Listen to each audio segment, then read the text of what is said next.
calories in, calories out, right? So if I just stop eating, if I just forget a few meals a day, then why am I not thin? Why do I feel so crummy? Why do I just seem to keep getting fatter?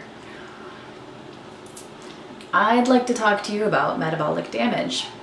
This is a topic that I had to figure out very slowly by myself because there is a lot of information for tough bodybuilders who need the energy and the strength and nutrition to be able to build muscle and go to the gym. And there are a lot of places you can find advice for people who eat too much, who eat all the wrong foods, who are completely calorie excessive. But where do you find information for the people who have just gotten pretty good at just having great willpower and not really needing to eat that much? No, thank you. I don't really need any cake. I've been really busy. I forgot to eat lunch. Where do you find the information for people like that? And why aren't they just skinny? And why don't they just have it all together? The biggest answer that I've come across for myself is what I like to refer to as metabolic damage. I found a really great article, which I'll link to in the comments, and it's got a lot of studies and a lot of really good content that it refers back to. The things that I have learned both from that article and from my own experience and from a lot of other places all kind of fall together, and it's a pretty good place to get a broad overview if you are severely doubting in the terms metabolic damage or the data that I seem to be presenting. Check out that article, look at the sources, look at the information that the author there gives, and that should give you a better understanding of my beliefs based on metabolic damage as a serious, genuine thing. So your metabolism changes. When you are not eating enough, when you are in a calorie deficit, and you're staying there repeatedly, your body will slow down and it will slow you down and you won't have as much energy. And if you get to a bad enough place, or if the place that your disinterest in food comes from continues, you can end up just not really being hungry. So I think that I definitely have kind of a stress disorder, and when I'm really busy and when I'm doing a lot or something really big is happening in my life, I tend to just power right on through times that normally people get hungry. And frequently if I try to eat or I want to eat, I can't, or if I do, I just get really sick. I feel really awful, and then I throw up everything hours later undigested because it just doesn't go anywhere. My body just can't digest it. It's not bulimia. I'm not making myself actively vomit after eating. I literally 5 hours later will feel so completely awful, and everything that comes back up is the food that I ate 5 hours earlier, 8 hours earlier, just completely unprocessed. Not even stomach acid, just nothing there. So I've got gastric emptying problems that are caused by stress problems that just shut down my digestive system, and I can go long periods of time without eating. That has never made me thin. That has never made me healthy, and that has never made me win any sort of big lottery on being super awesome and attractive and happy with my body. No, it didn't work. It didn't do it. And I've found a lot of women that have had kind of similar journeys and have had to learn how to feed themselves. Not the same as, you know, such a large percentage of the population that's obese and, you know, goes to McDonald's and then eats a whole pizza for dinner, and, you know, not quite the same situation. And there's just not a whole lot of active, easy to come by information about those of us who just are so much better than those people and just don't eat all that food and should just be really skinny by now. Why am I not super fit? I don't understand. So if you're not fueling your body's not going to work. And it's going to get to a place where it believes that there's not enough resources. And when you finally do start eating, which it will make you do, and since you haven't eaten anything all day, who the hell cares if you eat half a pizza? That's fine. It's definitely not like people who eat several meals throughout the day and then eat a whole pizza. You're not them. You're perfectly fine. You're perfectly fine eating nothing except for half a pizza. Yeah, no, you're doing great. So you're different, and your problems are a little different, and you're not feeling great. Your body will make you eat. It will make you eat. And when you do eat, it's usually, you know, I'm really hungry and there happens to be chocolate cake at this party, and I'll go ahead and have a slice. And this is my third slice and I feel awful. It's just, there's no gap on it, there's no healthy regulation, all of that's just completely shot. So you will eat, and when you do eat, your body will greedily hold that in, and it will try to store as much fat as possible, and it will try to save for another winter. This winter lasts forever. Any extra resources I can spare right now, I'm just going to store it all. And in the meantime, while you're not getting in food, while you're not eating on a daily basis, but you're still, you know, getting out of bed, and you're still walking to your car, and you're still walking to the elevator, and you're still just doing basic tasks which take a basic amount of calories, and then every once in a while you go out on a walk with your friends, or hell, now you have to do the laundry. It's actually an exhausting task moving all of this laundry around. You never realized how exhausting it is. You're burning calories all day, every day. And when you don't have the sugar to fuel your brain, and because you're not eating, and you don't have the fat to fuel your sugar needs, and you don't have anything that you need, your body will break down protein, which is muscle, which is your heart, which is everything in your body that you need to function and move. So your metabolism will actually be increased, it will be better, it will be faster, it will use more, and then you can eat more, and it will use more, and need more, and want more if you have more muscle. So if you build muscle and your metabolism goes up, people who are super heavy set, they're just super bulky, and you know that they can eat 5,000 calories a day and they don't get fat, they just keep working out and they keep getting more muscle. They get to eat 5,000 calories a day, and you're over here only eating half a pizza a day, and you feel like crap and you're too fat. So clearly, if you have more muscle, your body is going to use more food. It's going to use more fuel, it's going to use more energy, and you're going to eat more.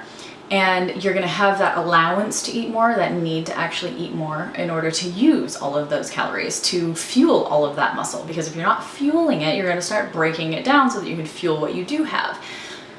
So if you're not eating, and say, I'm not super muscular, so when I only eat half a pizza, and then the next day I eat a salad in the morning, but then I don't really get around to eating much of anything else, and then my mom makes some salmon and I have some of that, and I put a bunch of butter on it, and it's really delicious and everything is great. But I've literally taken in about like 800 calories max, throughout the entire day. I'm just processing muscle. All of this isn't much. I'm processing all of that muscle in my body to fuel myself. I am eating myself. That is what I'm doing. And I'm losing muscle mass. And when you're losing muscle mass, your metabolism is slowing way down. It doesn't want to keep using the resources that it currently has because it knows it's going to run out. So you're going to slow down. Your metabolism is going to slow down. And the things that you need to be able to do in order to speed up your metabolism are going to be impossible because you don't have the fuel to do it. So you get stuck in this place where you don't really do much. You don't really want to get up. You don't really want to do things. Even doing the laundry is difficult, and you're not really hungry. So you just stay in this place where you're wondering why you're still fat and why you still don't look awesome when you don't do anything wrong. You don't eat like obese people eat. You don't do any of that stuff. So what's so wrong with you? And why do you have all these fertility problems? And why is your life just a complete and total disaster? You haven't figured out that you have to feed your body. You have to fuel yourself. Maybe you have figured it out and you still rebel against it, or you just unconsciously do so, which I definitely have had that problem. I've definitely realized that even though I know better, I've had the thought, well, okay, I didn't eat today, but I guess I'll probably lose a pound or two. That pound or two is going to come back and double because my body, if I continue that way, my body is going to freak out and it is going to store whatever it can, and it's going to slow me down. And if I'm slowed down, I'm not going to be processing the food that I'm eating. If I do start eating, it's going to be stored because I'm slowed down. I don't just immediately, I'm sure you figure this out, you don't just finally eat a big meal and then you just pop to life and you have all this energy to spend and to go work out and to go do all this stuff. No, your body has to use it. It has to get it in the muscles. It has to actually believe that it's going to have enough, and it has to actually start using systems. Systems have to come online, and you have to rehabilitate your body. So if you are in a state of metabolic distress, if you've gotten Hashimoto's, if you just are in a place where you don't really want to eat, and you're, vacillating between anorexia, bulimia, those kind of things, even if you know better, even if you know you should eat, even if all of those things, you could easily just be trapped, and you are in a state of metabolic damage because there's no way you could be taking in so few calories and not be damaged not be damaging your metabolic system. So the only way to fix this is to, honest to God, the only way to fix this is to count calories. Because if you're in this place in the first place, you do care about your weight, you do. And just because I tell you you need to feed your body and you go, light bulb, okay, I'll feed my body. And then you just start eating anything that you see in sight, and then you get a bunch of fat packed on because your body is finally like, oh my God, food, great. I'm currently in winter mode, so let's store this in case the winter isn't over, in case another winter is coming. Let's store this, let's store all of this. You're gonna hate yourself. You're gonna hate yourself if you just go and you go crazy and you eat a bunch of food, so count your calories. And the numbers that I've been given, that I follow, are your body weight times 11, and that is your basic caloric needs. Basic caloric needs. So I do not believe that it is just 100% 11 times your body weight, boom. Because my body weight fluctuates, and also my body weight at where I'm at physically is not the same as somebody else's body weight. My height is different from anybody else's, and my muscle versus fat ratio is different from everybody else's. So you still have to use your own judgment, and you still have to feel things out. If you're, 5'6", 2 inches shorter than me, and you're 130 pounds, 100 pounds heavier than me, I don't think that you need as much protein, fat, calories as a 230 pound man who's 6'7", okay? You don't need the same amount of calories. That's not the same thing. I have very, very little muscle. When I, still appeared to be a relatively thin, fit girl, all of that stuff, but I knew that I felt disgusting. I knew that I was just wearing flattering clothing. I knew all of those things. I felt like I was bulging out in all of the places and all of the seams and all of that. I went and actually got a body fat measurement, and it came out to 40%. That is morbidly obese. I did not look it. I carried it all in my thighs and my hips. With the right kind of clothing, it looked not so bad, and I seemed, with a slimmer upper body to be pretty fine, but at 40% body fat, I was very, very, very low muscle, and my body needed very little to actually sustain itself metabolically. Absolutely not the same as, say, a more muscular person at the same body weight. It's not the same. So it's not just 11 times your body weight. You can use that as a baseline and then feel it out from there. But that's your basic caloric needs. And so obviously, if you want to lose weight, you're gonna need to be in a deficit. But to train yourself out of a metabolic damage, you're going to have to even up a bit. You're going to have to be taking in enough to sustain your daily life. So if you are active in some way, throw in an extra 100, 200, 300, 400 calories depending on how active you are. For me, I do a workout video, but I don't do very much of it because of the metabolic damage, because of how weak I am, and because of the depressions that I've been in recently. I only do a small amount of it, so I throw in like 100, 200 calories extra for that, and the fact that I'm also an active person. I don't sit at a desk. I walk around and, walk all around the house and go for walks, and I do all of that kind of thing. So I give myself about a 200 calorie boost. And I'm not trying to lose weight either, so I keep it right about there. And besides, when I did my calculation for a 21-day fix, it had me down below their minimal threshold, and they said, if you're down below this, bring it up to 1,200, because you just don't go below 1,200. You're an adult human. You need 1,200 calories a day. So I keep it at 1,200, and I follow the diet that they have, and that still is a calorie-restricted diet. That still is. So they're trying to get me to lose weight, and on one level, I'm fine with that. I could still lose some body fat, but on another level, I'm about ready to change to a builder's kind of diet, and have more fuel for workouts and all of that. And I need to change my ratio from eating less and doing less, because right now I'm in a state where I can only do less. So I'm doing less because I was always eating less, so I'm still doing less. So I need to eat up to less, not barely anything, but bring it back up to eating less. So you need to maintain, if you're burning 1,200 calories a day, if you're burning more than 1,200 calories a day, if you're burning like 1,400 calories a day, you need to bring it up to about 1,200 calories a day, even if you're trying to lose weight. If you are down at, I had someone come to me recently saying that she was down at like 500 calories a day and was wondering how it could be that she still doesn't feel like she's losing any weight. She's just completely metabolically damaged. And I know that there are times when she's only eating 500 calories a day that she goes ahead and, you know, binges on something, eats something that she's not supposed to, that she's not really worried about because she really isn't eating much at all. So surely she's going to be losing weight anyway. And it's just the moment that your body gets that surplus, it's going to store fat. So you're going to be gaining weight instead of losing weight. If you really stay at 500 calories a day, you will lose weight. You absolutely will lose weight. You will be dissolving as a human being from the inside out. You will. But as soon as you start to eat at all like a normal person, you will pack on as much weight as you lost, if not more. Probably more.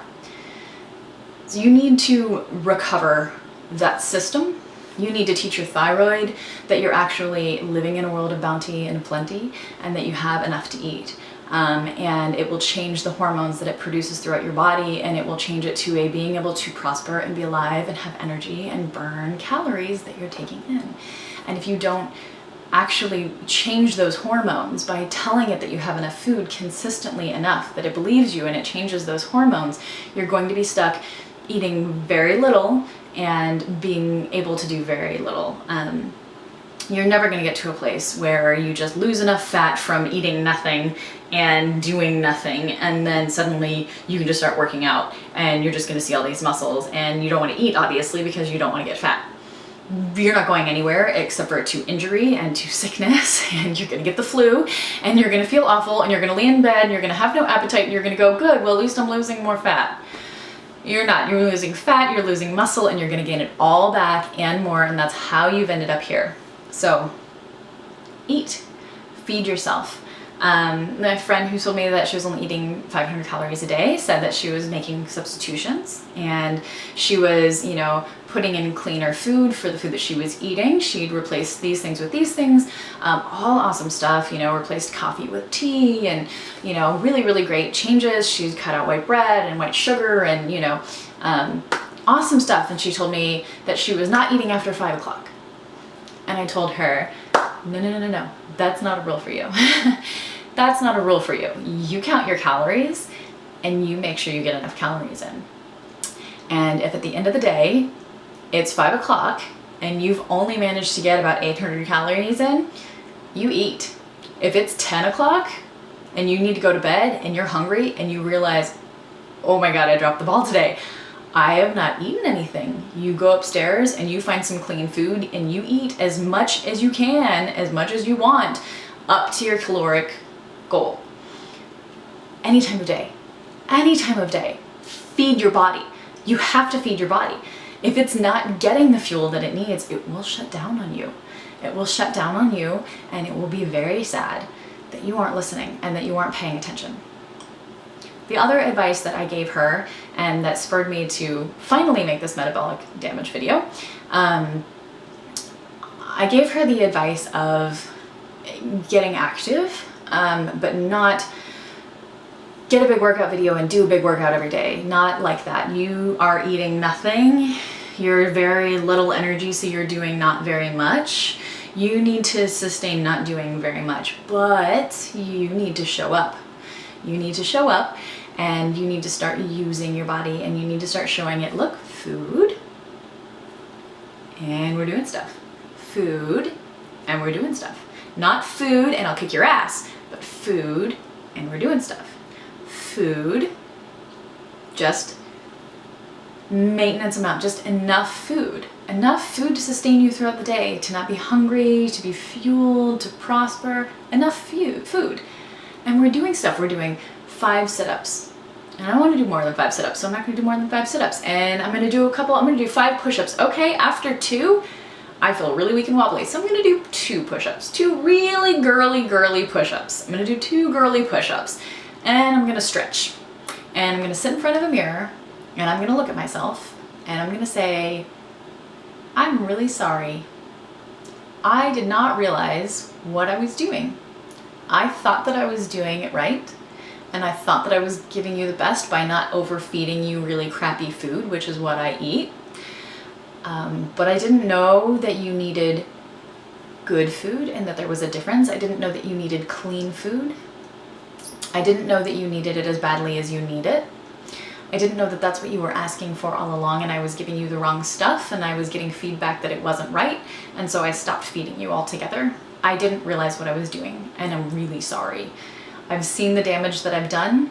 I've seen the damage that we've done not being able to communicate, and I'm listening now, and I'm here, and gross. I see what I've done. This is where we're at. This is where we're at, and it's okay. Because now we know how to get out of this. Now we know how to fix this. So we're gonna fix this. And every day, I'm gonna feed you. I promise I'm gonna feed you. I'm gonna feed you the right stuff. I'm gonna feed you enough. And you're gonna learn to trust me again. And we're gonna do this together, and this is gonna get better. And I'm very, very sorry for how I've hurt you. Because I love you, because you are me, and you are my body, and I am in you, and you are me. And I'm gonna show up. And even if I show up and I sit here and I turn on my timer for 15 minutes and I just sit in front of this mirror and I just say, hi, I'm here again today and I'm gonna feed you, and I don't feel like doing 5 sit-ups. I don't feel like doing 5 sit-ups at all, so I'm gonna do some stretches. And I didn't like that stretch. I'm not gonna do any more stretches. But I'm here. And I'm gonna sit here, and I'm gonna think, and I'm gonna meditate, and I'm gonna lay here, and I'm gonna look at the mirror, and I'm gonna apologize to myself, and I'm gonna reassure myself, and I'm gonna tell myself that I am here, I'm finally here, and I'm gonna show up every day. And some days I'm gonna have a lot of energy, and I'm gonna rock it, and I'm gonna jump from 5 sit-ups to 10 sit-ups. And some days I'm not gonna do anything but sit, try things, not wanna do things. But I'll be here, and I'm gonna show up, and I'm gonna feed you. And be there for yourself, and apologize to yourself, and take care of yourself. And make food for yourself ahead of time so that when you're hungry, it's there and it's easy. And when you're not hungry, when you are too busy to go eat, go upstairs and throw a baggie of pre-cooked broccoli and a baggie of pre-cooked grass-fed ground beef and some butter, some grass-fed butter, and some pre-cooked sweet potato. Just throw it in the microwave and wash the dishes and throw away the Ziploc bags. And then get it out of the microwave and mash it up and take a couple of bites. And if you're not hungry, bring it with you. Bring it to your desk, bring it to your bedroom, bring it with your kids, wherever you go, whatever you're doing, bring it with you. And the moment that you think, when was the last time I ate? Or you think anything that has to do with food, if you just go, oh my God, that cupcake looks delicious. Look at that food. Try another bite. See if you're hungry. That's the only way I have gotten myself into better health. I prepare ahead of time because I know that there will be times when I am too stressed out to feed myself. And there will be times when I'm just carrying around food with me that I don't want to eat, and I'm going, I'm really failing today because I don't want to eat this. And it comes to be about 5 o'clock in the evening, and I still have lunch in hand because I barely finished breakfast, and then I made lunch right after because I barely finished breakfast, and I brought down lunch because I don't want to eat it. So I have it there in front of me, and finally about 5 o'clock, I'm thinking about dinner, and I haven't eaten lunch, and I feel like a failure, and I wolf down lunch, and I go to make dinner, and I make dinner, and I eat dinner. My body needed that food. It doesn't always need it on the same schedule every day due to stress fluctuations and all of that. But make the food. Have the food. Keep offering the food to yourself and taking a bite. I know you like this. You don't have to eat it now if you don't want to, but try a bite. No? Okay. It's just right here when you're ready for it. Go warm it back up. Try it again. Don't warm it back up. Try it again. Whatever you want.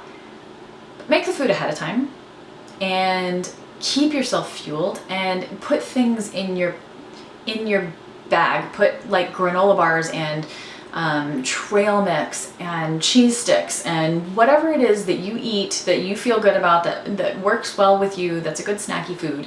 keep it with you. If you're going to work, if you're going to those things, like, try that first. If you really want to eat donuts with everybody, go grab your trail mix. If you're hungry, eat the food that you have, that's good. And then if you really want to and you haven't cheated in a while or whatever, then reward yourself and, you know, enjoy life and have a donut, and that's fine. And if you eat too many donuts, then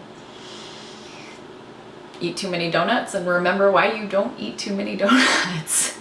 Genuinely, I have had to deal with that bingey aspect a lot, and I've found that the only thing that cures my need to binge on something that's really not good for me is letting myself eat as much as I want of it. Because as soon as I pick it up, I eat a bunch of it, I really like it, I want to eat more, and I eat as much as I want. I no longer ever want to eat that food again. I remember why this is not good for me. I remember why I don't eat donuts. I remember now. I feel awful. I'm gonna remember this next time donuts are an option and I feel like I'm craving them, and I'm going to try a little bit harder to see if maybe I can make, you know, maybe I can make a treat that counteracts the need for donuts, being a substitution for cupcakes, cakes, anything that it is that you're craving, that sweet tooth. But you can actually make really amazing chocolate brownies out of sweet potatoes and virtually nothing, all really safe foods for people who, like myself and my husband, are zero tolerance policy with anything that's not like insanely clean. So find alternatives, find things you can eat, find things you can eat that you love. You can make it easy, but you have to feed yourself. You have to feed yourself and teach your body that you can survive today and the next day. And women of fertile age, your body is responsible for being prepared to start a new life every month. It is your body's purpose during those years where you're capable of conceiving. You are completely subject to needs of fat intake by your body's need to stay fertile. If you are not eating enough, you are going to stop menstruating. If you are not eating enough and you're combining that with sugar, you're going to start turning estrogen into testosterone. Insulin will convert estrogen into testosterone, and you're going to get PCOS, you're going to get cysts on your ovaries, you're going to have erratic periods, really crazy mood swings, you're going to get, you know, belly fat, you're going to lose your hair, you're going to have testosterone overdose, and all of the testosterone symptoms, and you're going to be very unhappy and you're going to be very unhealthy. You have to feed yourself, and you have to respect yourself as a fertile woman whose body is designed to make sure she does not sleep, to make sure she does not rest, to make sure she does not do anything else. Get in a happy relationship. She doesn't do anything else if she cannot sustain a life inside of her. Because she could just decide to have sex one month and just suddenly have another life growing inside of her. And that baby will take her resources, and if she doesn't have them stored, if she hasn't slowed down enough, stayed awake long enough, if she hasn't found those resources, she will lose her teeth, she will lose her skin, she will fall apart, because that baby is a parasite in there that will take anything that it needs if it can. Your body has to protect itself in your fertile years. You have to. If you are not getting enough of the right fats, you are going to store as much as you can to get enough of the right fats in there. You're going to be very fat. If you are eating all omega-6 fats, you're going to be very fat. You have to learn about fat. You have to learn about blood sugar so you can regulate your testosterone levels by not converting estrogen into testosterone. And you have to feed yourself. You have to feed yourself and nourish the body that is made, whether you want it or not, you are made to nourish another life inside of you. Respect that. Because whether you respect it or not, it's going to keep fucking with you. It's just going to keep doing it. Pay attention. Listen to yourself. Listen to your body. Sit in front of that mirror. Look at where you've gotten. Think about how long it took you to get here. Think about how long you've been doing it wrong. I have a feeling if you've ended up in this situation, you watched a lot of people while you were growing up. A lot of people talk about how they were not supposed to eat so much. You even had other people tell you that you're getting fat and you shouldn't eat so much. You learn not to eat. You have to unlearn that. Because you don't want to eat what they were teaching you to eat. You need to eat the right stuff, and you need to eat enough of it. And if you're eating that stuff, you are not going to overeat, because broccoli just does not taste good after you've met your caloric needs. After you've met your need for broccoli, it's just not, you don't get the same rewards you get from pizza. You don't just keep going back for more broccoli. It will limit itself if you're eating the right foods that actually nourish your body. It doesn't mean you can't ever have those other things. But if you make your life 90% about eating clean food, then you can eat those other things, the other 10%, and you're not going to have any problems. Well, that depends. I do. My husband definitely does. My brother absolutely does. My mom does most of the time. Even my dad is starting to have problems. But we eat very cleanly, and we still make those decisions. And I still on Friday felt awful. I was super depressed. I slept through dinner making time. And when I came up, they had ordered pizza from down the street with this huge, it's very thin crust with hugely piled vegetables and meats and a little bit of cheese layer on top and some sauce. And I had myself 2 slices of pizza. I don't eat gluten, but I did on Friday night, and it didn't really slow me down. It didn't really cause any problems. I already had plenty of problems and I eat clean every other day, every other meal. I had every right to 2 slices of pizza. So I didn't think twice about it. People asked me if I was sure if I really should be eating that, all of that stuff, and I told them, yeah, tonight is the night I eat pizza. So this is not about taking things away from yourself. It's about giving new things to yourself, giving the right things to yourself, and getting ahead of that craving need, that bingey curve, and having the food in front of you that is right to eat because you've made it and you're ready to feed yourself and you're taking care of yourself. Do that for yourself and you will eat the right food. And then when you happen to go out with friends and you want hot wings or something that you know that you probably shouldn't eat, enjoy it. Know that tomorrow you may not feel so great, but that's every more reason to go back to eating clean. So get started. I swear you need to stand in front of that mirror and tell yourself you're sorry. It's huge. Feel it and like sob. Like you deserve a good sob. If you're anything like me, you're gonna sob. Connect to yourself. Be your friend. Be your own teammate. Be your own partner. Your own parent. Step up. Show up. And figure this out. Because time is gonna keep passing. Stand in front of the mirror today and promise yourself that you'll stand in front of a mirror in 1 year and you will see a difference. Even if you start very slowly right now, and it's all about healing and not about kicking your own ass. It's about healing. You will see a difference. If you try to kick your own ass right now, you're gonna have your ass kicked, and then you're gonna need to recover, and then you're gonna get frustrated, and you're gonna try to kick your ass again, then you're gonna need to recover, and by about then, it'll be a year, and you'll have gained an extra 10 pounds overall after all those fluctuations, and you'll be exhausted and possibly injured, and pretty much exactly where you are now, only a little worse. So, slow down. Slow down and heal yourself. You have plenty of time to kick your ass once you have a foundation and your body knows that it'll get fuel and everything's all smoothed out. But first, work on smoothing it out and work on loving yourself.